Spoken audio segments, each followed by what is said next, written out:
बिस्मिल्लाहिर्रहमानिर्रहीम। अस्सलाम वालेकुम नाज़रीन, मैं हूँ वास्मा शिराजी। प्रोग्राम है फैसला आपका।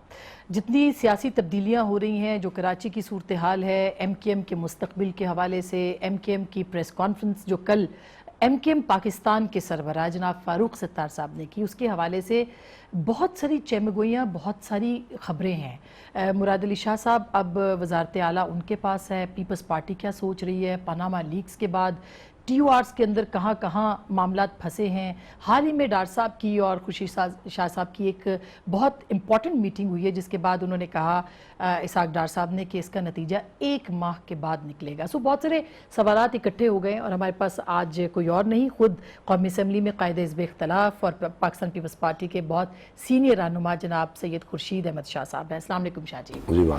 शाह जी, बड़े अहम सवालात हैं, बड़ा अहम दौर है। 1 महीने में आर्मी चीफ की तैनाती है, ये सारे मौज़ूआत हम बात करेंगे, लेकिन सबसे पहले कराची, ये कल जो हुआ, ये महज ड्रामा था या इसमें कुछ हकीकत भी है? देखिए, पहले तो आसमा एक बात कहूँ, आपने कहा बहुत अहम सवालात हैं। कौन सा दिन है जो पाकिस्तान में अहम सवालात नहीं हुए? ये भी है। हर वक्त कोई नया चीज़ आता है जो पुराने इम्पोर्टेंट जो इशूज़ होते हैं उसको लेमिटी कर देता है और फिर नया इशू चल पड़ता है।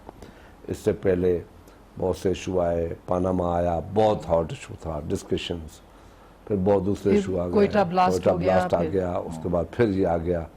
अब कोयटा ब्लास्ट भी भूल गए हम, क्यों हुआ, कैसे हुआ, और पनामा भी भूले तो नहीं है, चल रहा है, अब पीछे चला गया, मगर फिर आगे आएगा, क्योंकि ऐसी चीज़ें जो ख़त्म नहीं होती।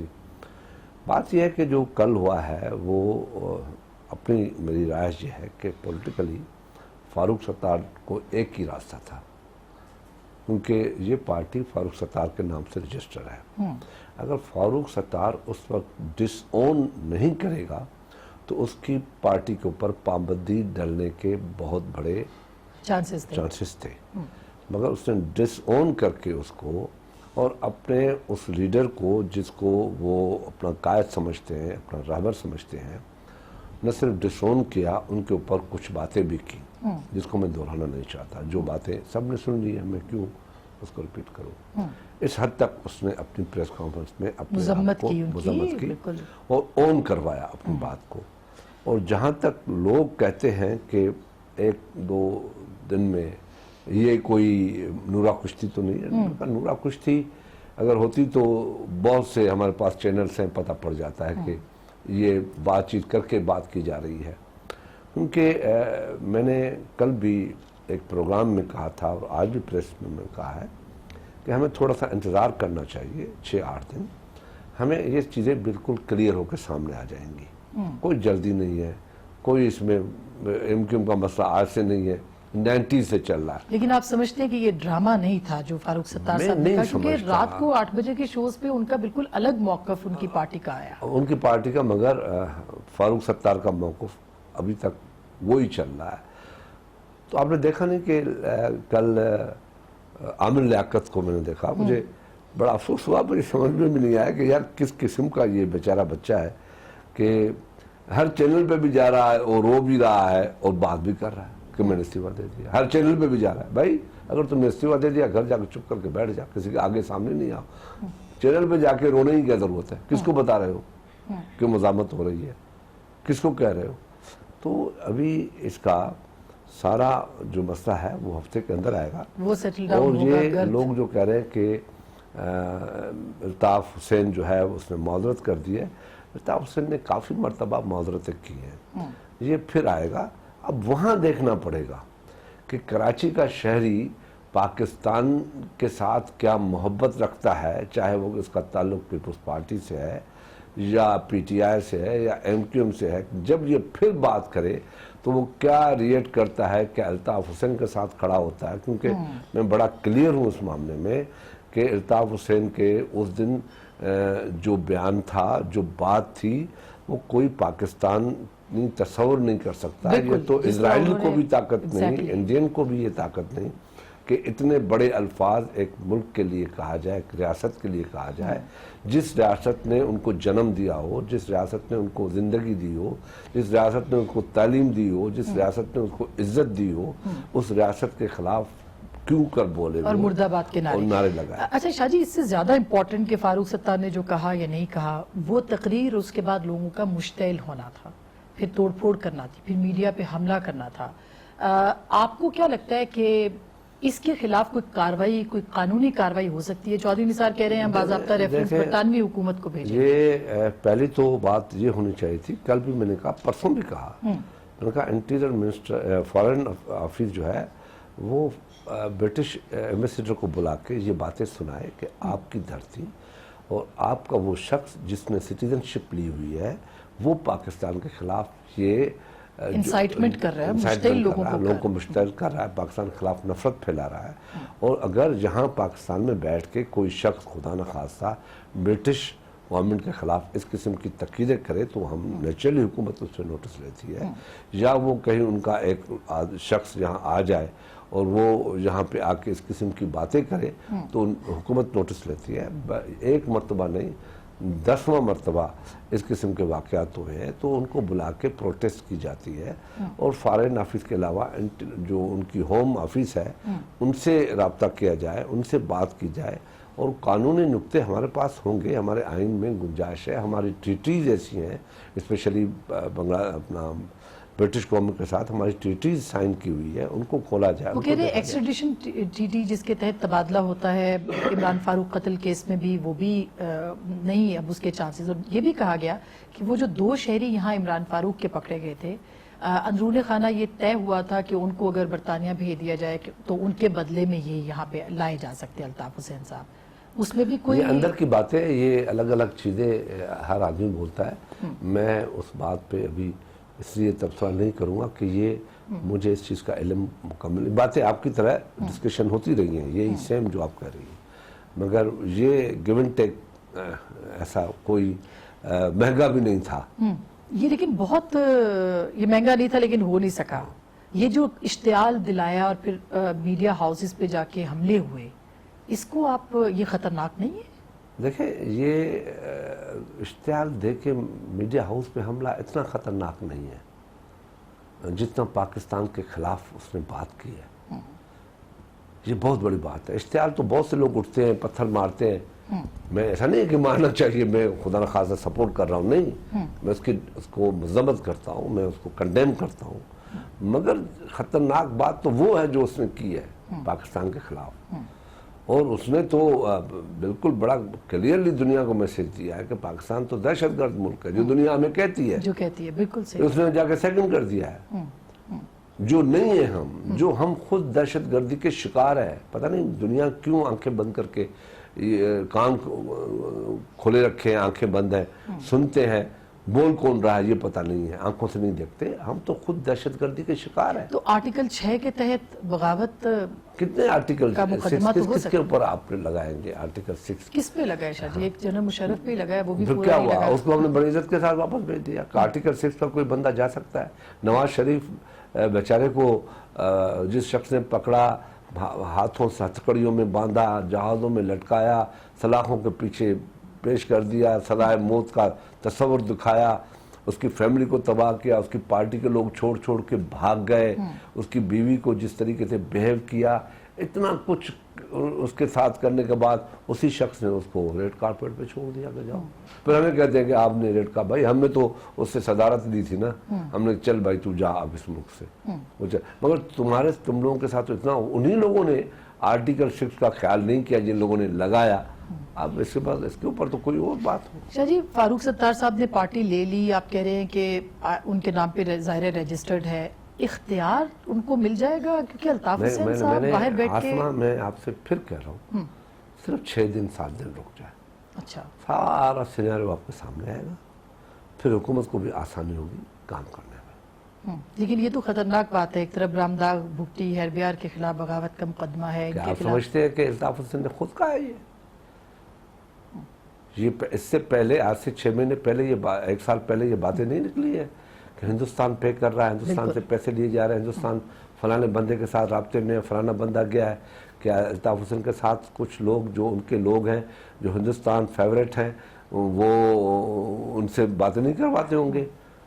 तो आप क्या देखते हैं, एक बलूचिस्तान के अंदर अनरेस्ट है और मीडिया उसको इसी पे इंडियन मीडिया प्रोपेगेंडा उसके ऊपर कर रहा है, जो कि है नहीं, तो उसको आपके सामने जो बात है वो मैं कह रहा हूँ। मुझे ये बातें अभी जो नेक्स्ट सेशन आएगा उसमें बड़ी खुल के बातें कुछ करनी है पार्लियामेंट के अंदर, जो मुल्क की सालमियत, मुल्क की बका, मुल्क की हालात, अंदरूनी बैरूनी establishment, civil bureaucracy, civilians, political forces, इस सब पे मुझे बोलना है। नेबरिंग कंट्रीज़, हमारे दोस्त, हमारे अच्छे मुल्क जो हमारे साथ थे आज नहीं है, जो मुल्क हमारे साथ हैं क्या किस पोजीशन में है, क्या वो हमें कितना ओन, ये सारी चीज़ें मैं अपनी पार्लियामेंट में बोलूँगा। आप जो कहेंगे जाहिर है वो सच कहेंगे, तो फिर आप को के ऊपर भी गद्दारी के इल्जाम नहीं, मैं कोई ऐसी बात क्यों करूँगा। मैं तो आईना रख लूँगा कि भाई हमें क्या काम, हमारे फॉरेन ऑफिस को अभी आगे क्या करना चाहिए, हमारा रोल क्या होना चाहिए, हमारी तो कोई नवाज शरीफ का रोल क्या होना चाहिए, पार्लियामेंट का रोल क्या होना चाहिए। इन हालात में जो हम देख रहे हैं, मैं तो अपने मुल्क की बात कर रहा हूँ, मैं अपनी रियासत की बका की बात कर रहा हूँ ना। मैं तो डर और मर रहा हूँ कि मैं किस तरीके से अपनी रियासत को बचाऊँ, उन दहशत गर्दों से, उन गद्दारों से किस तरीके से बचाऊं। लेकिन अंदरूनी सपोर्ट भी है, बाहर से जाहिर है इंडिया है, अफगानिस्तान है, वो पाकिस्तान के खिलाफ लगे हुए हैं। अब बलूचिस्तान में कोई मामला नहीं, लेकिन उसको मकबूजा कश्मीर के साथ लोग मिलाने की कोशिश कर रहे हैं, जो कि बिल्कुल गलत है। कराची के अंदर इस तरह की आवाज़ का आना अल्ताफ हुसैन साहब की जो आई है, तो आप नहीं समझते कि उनकी कार्रवाइयाँ तेज हो रही हैं और हमारी कोई स्ट्रैटेजी? ये सारी चीजें है ना, हमें बैठ के पार्लियामेंट हमारे लिए क्यों है, जो मैं ये क्यों कह रहा हूँ, मैं पार्लियामेंट में बोलूँगा। मैं आपके शो में नहीं बोल रहा, मैं पार्लियामेंट में बोलूँगा। पार्लियामेंट को मैं चाहता हूँ कि पार्लियामेंट आए बाहर मैदान में। पार्लियामेंट ही ताकत है। हम चीख चीख के थक गए, हम बोल बोल के थक गए आपके प्रोग्राम्स में अंदर कि भाई आओ पार्लियामेंट को ताकतवर बनाओ, ये लड़ेगी। आपने देखा कि जब इमरान खान आया तो मैंने जब कहा था कि जी आप नहीं लड़ सकते, ये पार्लियामेंट लड़ेगी, और पार्लियामेंट लड़ सकती है। ये पार्लियामेंट बहुत बड़ी ताकत है, क्योंकि इसमें 20 करोड़ आवाम की रूह और सोच है। इसको आगे करें, हम उसको भूल जाते हैं। कैसे शाजी करेंगे? अभी भी अगर हम नेशनल एक्शन प्लान बनाते हैं, हम कहते हैं भाई पार्लियामेंट को उसमें डालो। नो, नेशनल एक्शन प्लान से आपको लगता है कि वो आप बिल्कुल, अगर उसकी सुपरविजन वो सही चल रहा है नेशनल एक्शन प्लान? नहीं, अब उसमें हम कहते हैं कि भाई इसमें पार्लियामेंट को डालो, पार्लियामेंट का रोल दो, ये पार्लियामेंट मगर हमारा अपना हुक्मरानों का पार्लियामेंट के ऊपर एतमाद नहीं है।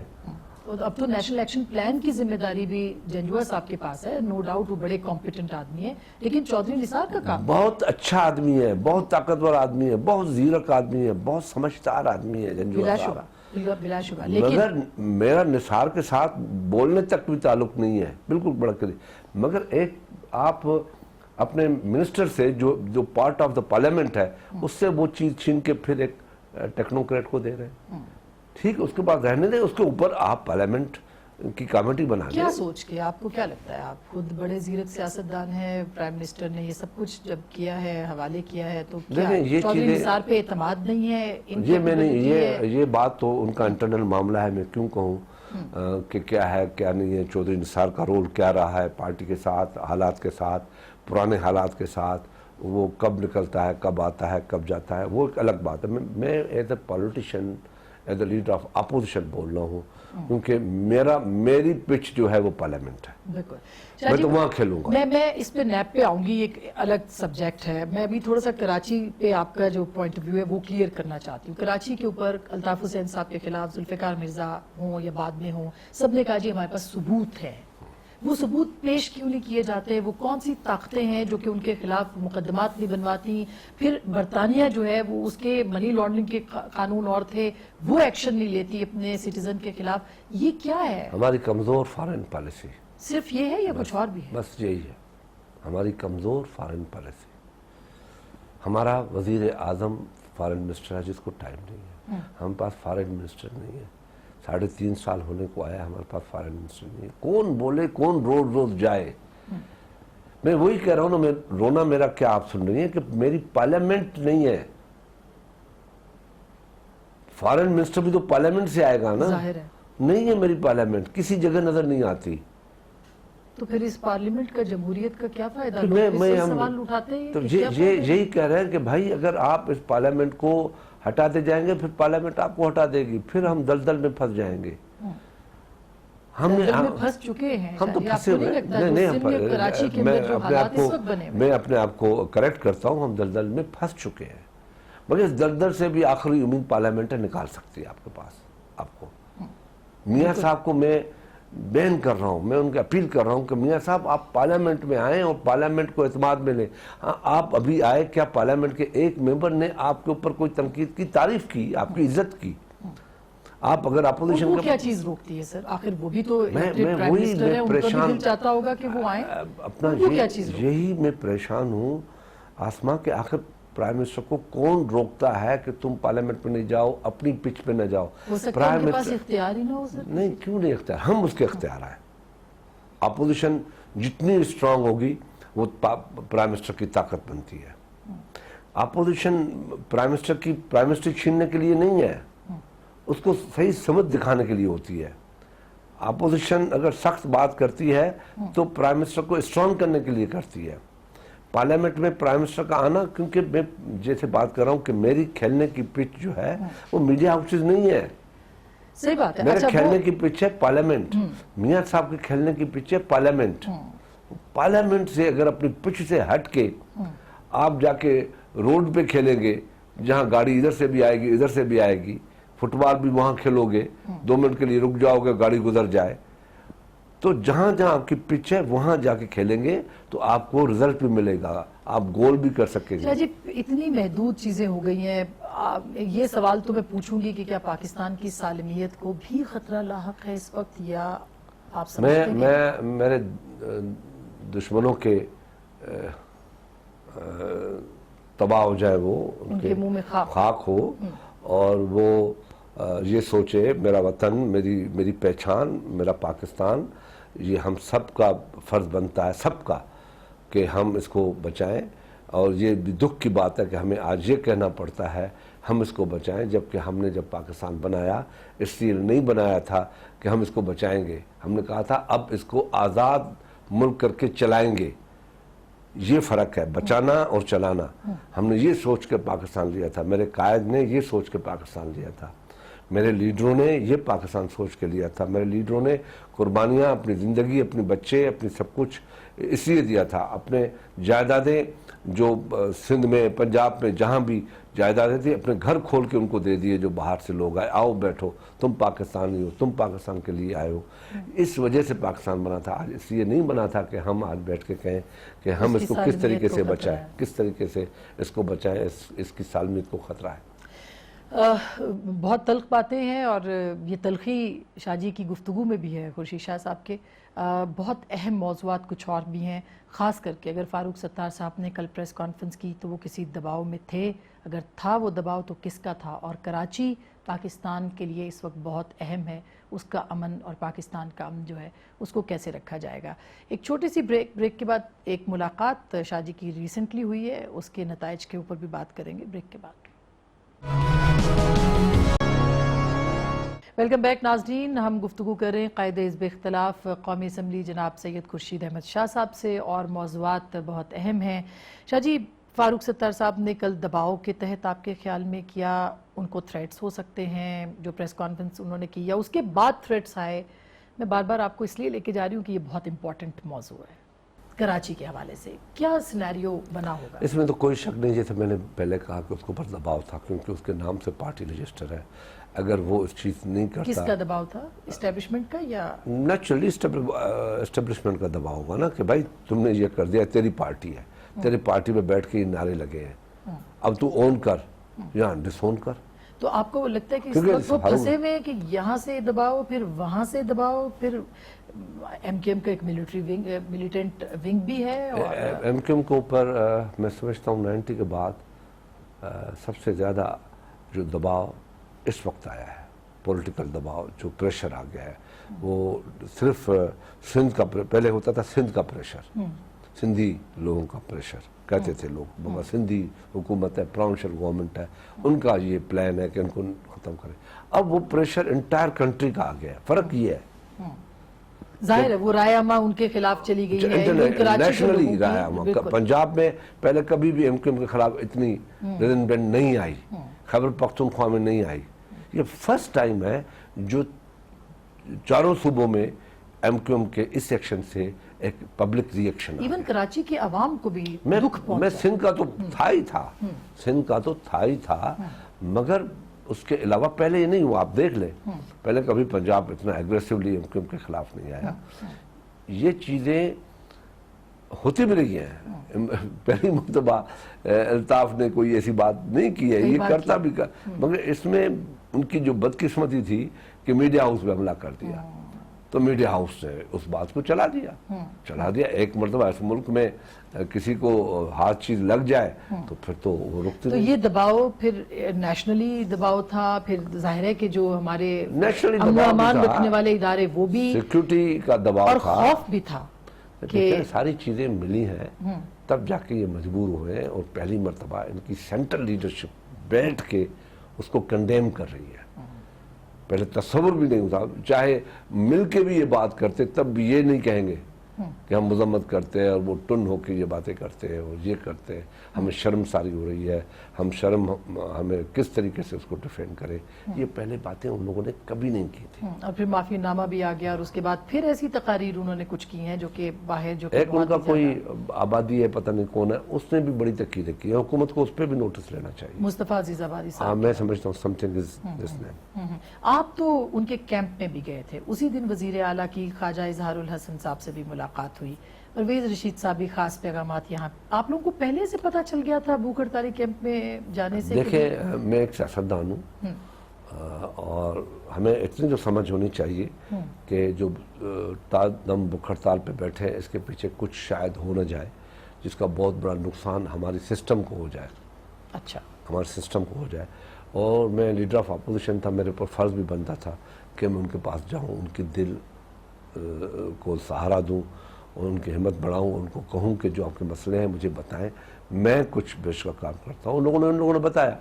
उसी सुबह को, उसी रात को हमने बात की चीफ मिनिस्टर को, उसी वक्त निकलते ही मैंने बात की कि चीफ मिनिस्टर था नहीं, उसने कहा मैं 1-1:30 बजे पहुँच जाऊँगा सर, मैं इंतज़ार करूँगा। मैंने कहा नहीं, फिर हम सुबह को मिलेंगे। उसने कहा फिर सुबह को हम 9 बजे मिल लें।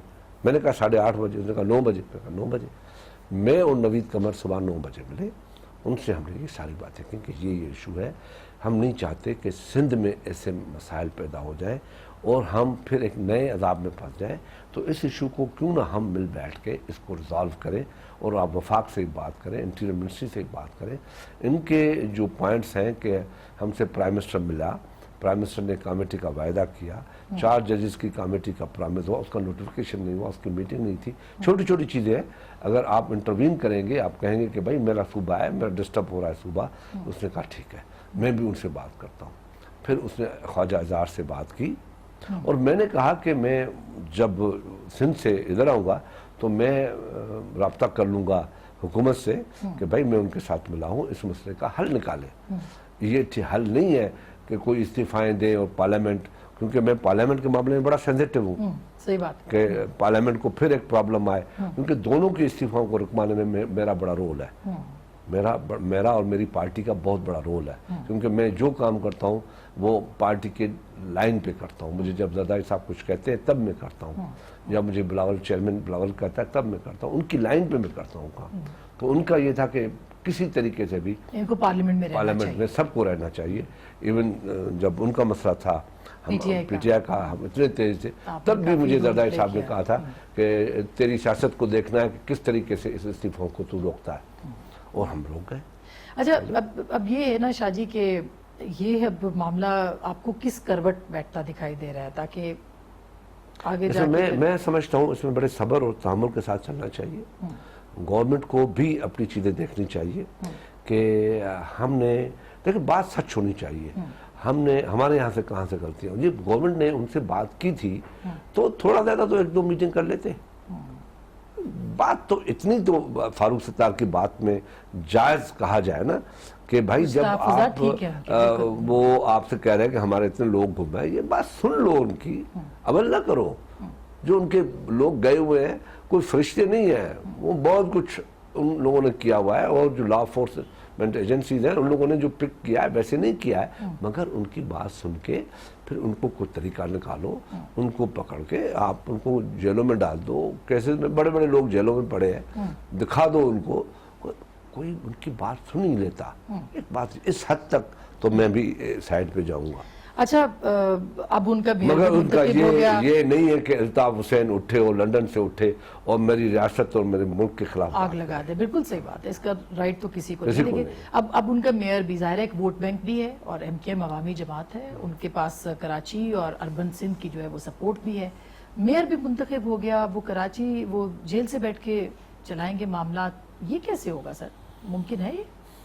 मुमकिन तो है भी, ऐसा मसला नहीं है, मगर मैं समझता हूँ पब्लिक उसका जो क्राइम है, जो केस है, वो कोई आज का नहीं है। 12 मई वाला है ना? 12 मई वाला केस तो उन्होंने कहा कि हिम्मत है तो परवेज मुशर्रफ को बुलाएं, उनके ऊपर केस करें। हाँ, तो परवेज मुशर्रफ को तो हमने खुद भेजा है। वहां पर जलते हैं, हमारे पर जलते हैं। अच्छा शाहजी, अब एक बहुत अहम मुलाकात आपकी हुई डार साहब से और उसके बाद उन्होंने एक स्टेटमेंट दिया कि आज जो हमारी मुलाकात हुई है इसका नतीजा 1 महीने के बाद निकलेगा। वो क्या थी? क्या आर्मी चीफ की तैनाती के हवाले से कुछ मुशावरत है या कुछ और है? मैंने जिंदगी में झूठ बोल के बात नहीं की है। आई नो, इसीलिए मैंने पूछा आपसे। ये उसने क्यों दिया मुझे पता नहीं है। 1 महीने के बाद वाली बात क्यों दिया? क्योंकि इस किस्म की डिस्कशन मेरी नहीं हुई थी। मेरी डिस्कशन हुई थी पानामा पे ऊपर, सिर्फ टीयूआरस के ऊपर। TURs के ऊपर। अच्छा, उसी पे आपने देखा कि हम जमा हुए, स्पीकर के पास गए। हाँ हाँ। उसने यकीनन मुझे अंदर कहा कि एक ही रास्ता है, ये पूछेंगे 8 सवाल 10 सवाल तो मैं उनको ये कह दूं। वो भी उसने बाहर प्रेस में नहीं कहा, जब प्रेस से बात कर रहे जी, थे, वो चैम्बर से निकलते वक्त जब लोगों ने उन्होंने कहा चलो 1 महीने के बाद आपको इस चीज का इल्म हो जाएगा। अब 1 महीना गुजर गया है, तकरीबन गुजरने वाला है, तो वो इस कॉन्टेस्ट में नहीं था, अवॉइड करने के कॉन्टेस्ट में था। और मीडिया के लिए वाकई ये बड़ी परेशान बात हो कि 1 महीने के बाद आपको ऐसी चीज है आपकी परेशानी मुझे समझ में आती है। हम तो खबर के इंतजार में, और जाहिर है आप लीडर ऑफ द ऑपोजिशन है, कॉन्स्टिट्यूशनल राइट है आपके पास कि आपसे मुशावरत की जाए, शैडो कैबिनेट है आप हैं। हुई है मुशावरत कोई आर्मी चीफ की तैनाती के हवाले से? वैसे आपको क्या, वैसे अब तो जाहिर है कोई एक्सटेंशन का मसला नहीं है, अब तो स्मूथली ट्रांजिशन वहां भी हो जाएगी। हो जाएगी ट्रांजिशन। और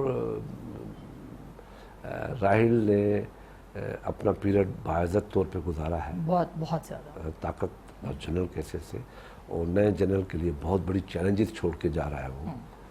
और देखना ये है कि बड़े पॉपुलर होके वापस जा रहे हैं, तो खुद अगर सियासी जमात बना लेते हैं तो बहुत स्ट्रांग पॉलिटी बना सकते हैं। यानी ये तो आप हिंट दे रहे हैं, मशवरा दे रहे हैं, ये खबर दे रहे हैं। मैं तो शादी ये एग्जामिन करने की कोशिश मुझे आप अपनी तरफ से एग्जामिन करते रहे, मगर बड़ी पॉपुलैरिटी से जा रहे हैं वो,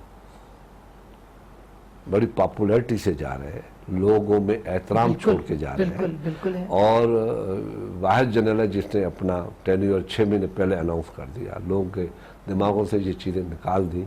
अब वो जनरल इतनी इज्जत और एहतराम से अपना सब कुछ देके जा रहा है। जब भी तो फील्ड मार्शल की खबरें उड़ाई गई या फील्ड मार्शल का उसको जरूरत नहीं है। फील्ड मार्शल अयूब खान को भी हुआ तो उसका बाद क्या हुआ उसका, तो मैं नहीं बोल रहा अयूब के लिए जो नारे लगे क्या हुआ, ये चीजें दिखावे की होती है। फील्ड मार्शल वो है जिसके लिए अवाम के दिलों में एहतराम इज्जत हो, वो उनके लिए वो फील्ड है, तो वो फील्ड का वो मार्शल है। और वो सिर्फ इस मुल्क में कायदे आजम और जुल्फ़िकार अली भुट्टो पैदा हुए हैं या बेनज़ीर भुट्टो पैदा हुई है, जिनके हर दुश्मन के आंख से भी आंसू निकला।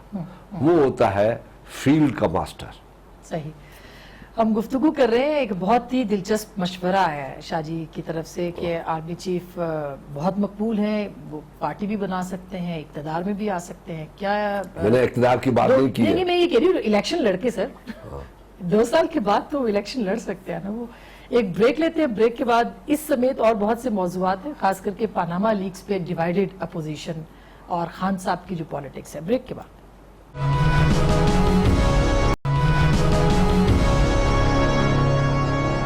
वेलकम बैक नाजरीन, एक दफ़ा फिर आपको खुश आमदीद। शाह जी, मेरे दिमाग में ये सवाल रह गया है कि जनरल साहब इतने मकबूल हैं, रिटायरमेंट करीब है, 2 साल तक वो पॉलिटिक्स में नहीं आ सकते, कोई पब्लिक ऑफिस नहीं रख सकते, पार्टी वो बना लें तो वो तो आप लोगों के लिए खतरा बन जाएंगे, वो तो बहुत पॉपुलर है।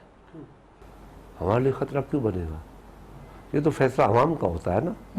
जैसे आपके प्रोग्राम का नाम है फैसला आवाम का, तो फैसला आवाम का होता है। आवाम क्या फैसला करती है? इस मुल्क में बड़े बड़े फैसले हुए हैं, और ख़ास करके अगर आप देख लें कि इस खित्ते में, बड़े शरीर में ऐसी एक रेफरेंसेज आए हैं कि जनरल जब रिटायर्ड हुए या किसी तरीके से, तो वो बड़े पॉपुलर होकर रिटायर्ड हुए, और उन लोगों ने मुल्कों में हुकूमत भी की है, और उनकी बीवियाँ भी हुकूमतें कर रही है, अपोजिशन में है या हुकूमत में है, वजीर आजम बनी है। तो ये कौन सी बात है? आपको खतरा नहीं होगा, पीएमएलएन को खतरा हो जाएगा?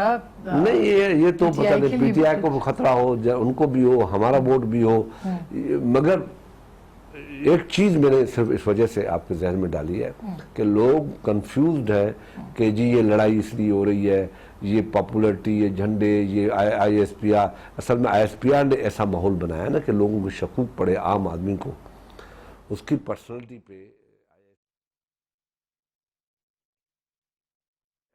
अभी तक इस बात पे बिल्कुल कॉन्फिडेंस हूँ कि उसको, उससे मेरी 2-3 बातें हुई हैं जिस किस्म के उससे, क्योंकि हम तो 48 साल सियासत में हैं। हर गली, हर कूचे, हर गरीब, एक अमीर, हर बड़े आदमी, हर बड़े सियासतदान के साथ बातचीत है।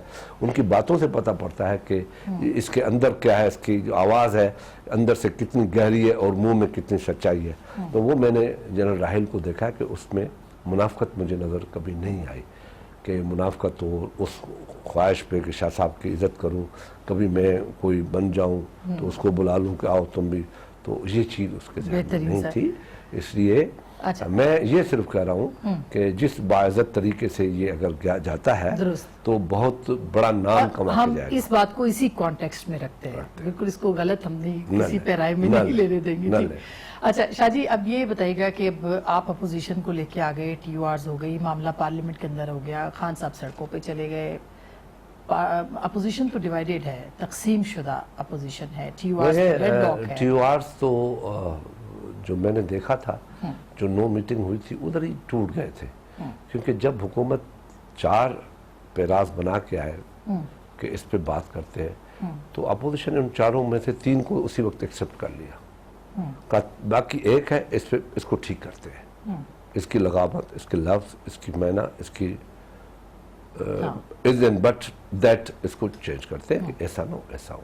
क्योंकि पानामा के नाम से ये कमेटी बनी थी, तो उसका जिक्र पानामा का होना चाहिए उस कमेटी में। अगर उस चीज में पानामा का जिक्र नहीं है, हुकूमत नहीं चाहती कि उसका जिक्र हो, तो फिर वो फसूल है, फिर वो कुछ नहीं है। तो इसी पे हुकूमत चाहती नहीं कि ये चीज हो। अब तो मैं समझता हूँ पानामा पे कोई टीयूआर, मैं तो नहीं समझता, बड़ा क्लियरली कहता हूँ कि होपफुल हूँ कि पानामा पे लोग बैठेंगे, हुकूमत बिल ले आएगी, बनाएगी, हुकूमत चलती है, कोई डेवलपमेंट नहीं होगी इसमें। मैं तो फिर आखिरी ऑप्शन सुप्रीम कोर्ट का बचता है। सुप्रीम कोर्ट पे जाएंगे, देखते हैं कि सुप्रीम कोर्ट क्या करती है, और सुप्रीम कोर्ट का बड़ा इम्तहान होगा। तो इसका मतलब है कि आप इधर से पार्लियामेंट से मायूस हो गए हैं, यही तो इलेक्शन कमीशन से मायूस है। यही तकलीफ है कि हम कितने, हुकूमत को ये बात सोचनी चाहिए कि हम कितने बेबस हैं या नासमझ हैं या बेवकूफ़ हैं कि जो पार्लियामेंट हमें ज़िंदगी देती है हम उससे भागते हैं, अपने हाथ, अपना गिरेबान किसी और अदारे को। और इस दफा अपोजिशन ने टाइम भी काफी दिया है कि इस मामले को पार्लियामेंट के अंदर तय किया जाए। इन हाउस चेंज की अब कोई सूरत नहीं, सुप्रीम कोर्ट अगर सजा देती है तो फिर हो सकता है, लेकिन वो भी बहुत, वो तो हमारे जैसे गरीबों को, वो तो तो पीपल्स पार्टी जैसी मासूम जमात को सजा मिलती है, पर किसी और को नहीं। यहाँ तो इस कोर्ट को में जूते मार के जजों को भगाया जाता है, जज जूते छोड़ के भाग जाते हैं, कुछ नहीं होता। तो शाह जी फिर ये टीयूआर, फिर ये क्यों, फिर खान साहब सड़कों पे क्यों निकल आए जब उनको लग पता है कि ये सब कुछ नहीं होगा, या आगे जाके पैट और पीटीआई अपने इलेक्शन की तैयारी कर रहे हैं। लेकिन इलेक्शन तो 2018 में है। हाँ, लड़ाई भी तो 2018 कुछ दूर नहीं है, दिल्ली दूर नहीं है, लेकिन आपको नहीं लगता कि अगर सुप्रीम कोर्ट कोई डिसीजन दे दे तो प्राइम मिनिस्टर भी अर्ली इलेक्शंस अनाउंस कर सकते हैं? मैंने तो उनसे कहा था, अकल के अंधों को, सॉरी टू से वापस लेता हूँ, मैंने सबकी बात की मगर वापस लेता हूँ। मैंने कहा था 4 साल का टेन्योर रख लो। जी, आपने तो बार बार कहा है, लेकिन उसके लिए अमेंडमेंट चाहिए और कोई मसला नहीं था, एक कागज का टुकड़ा आ जाता, अमेंड होता। अभी हम इलेक्शन में होते, सारे लगे हुए होते, मगर इनको कहा था कि बिजली का बहरान जो 6 महीने वाला है वो खत्म नहीं होगा तो हम लोगों में क्या ले जाएंगे। वो कह रहे 2018 में हो जाएगा। 2018 में भी नहीं होगा, ये भी लिख लो। न साहिवाल होगा न नीलम जैनम होगा। क्या ये सोचते हैं कि